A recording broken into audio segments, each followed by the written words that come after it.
Hello, ഇന്നത്തെ ഉച്ചയൂണ് അങ്ങ് start ചെയ്താലോ?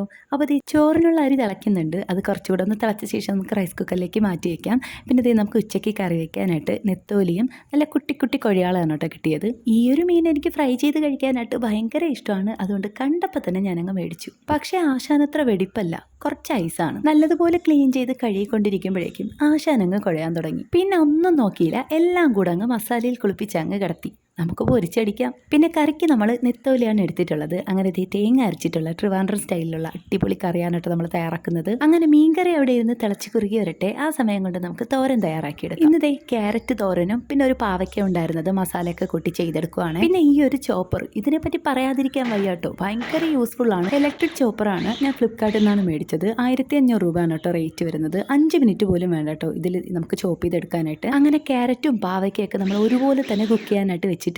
പാവയ്ക്കയിലേക്ക് ഞാനിങ്ങനെ മസാലപ്പൊടികളൊക്കെ ചേർത്ത് നന്നായിട്ടൊന്ന് മിക്സ് ചെയ്തെടുക്കുന്നുണ്ട്. നമുക്ക് ഇഷ്ടമുള്ള പൊടികളൊക്കെ ചേർത്ത് കൊടുക്കാം. പിന്നെ നമ്മുടെ മീൻകറി നന്നായിട്ട് തിളച്ച് കുറുകി വരുന്നുണ്ട്. അതുപോലെ തന്നെ നമുക്ക് കുടിക്കാനുള്ള വെള്ളവും തിളപ്പിക്കുന്നുണ്ട്. അപ്പോഴേക്കും ക്യാരറ്റ് ഒന്ന് വാടി വന്നിട്ടുണ്ട്. അതിലേക്ക് അരപ്പ് ചേർത്ത് നന്നായിട്ടൊന്ന് മിക്സ് ചെയ്തെടുക്കുന്നുണ്ട്. അപ്പോഴാണ് ഞാനൊരു കാര്യം ശ്രദ്ധിച്ചത്. പുറത്ത് നല്ല വെയിലുണ്ട്. കുറച്ച് തുണിയൊന്ന് അലക്കി വെച്ചിട്ടുണ്ട്. ഈ വെയിൽ പോകുന്നതിന് മുമ്പേ അതൊന്ന് ഉണക്കിയെടുക്കാമെന്ന് വിചാരിച്ചു. വെയിലെന്ന് വെച്ചാൽ ഒരു 1.5 വെയിൽ തന്നെയാണ് കേട്ടോ. അത്രയ്ക്കും ചൂടാണ്. പക്ഷേ കുറച്ച് ചൂട് സഹിച്ചാലും കുഴപ്പമില്ല, ഒരു അസുഖം വരത്തില്ലല്ലോ.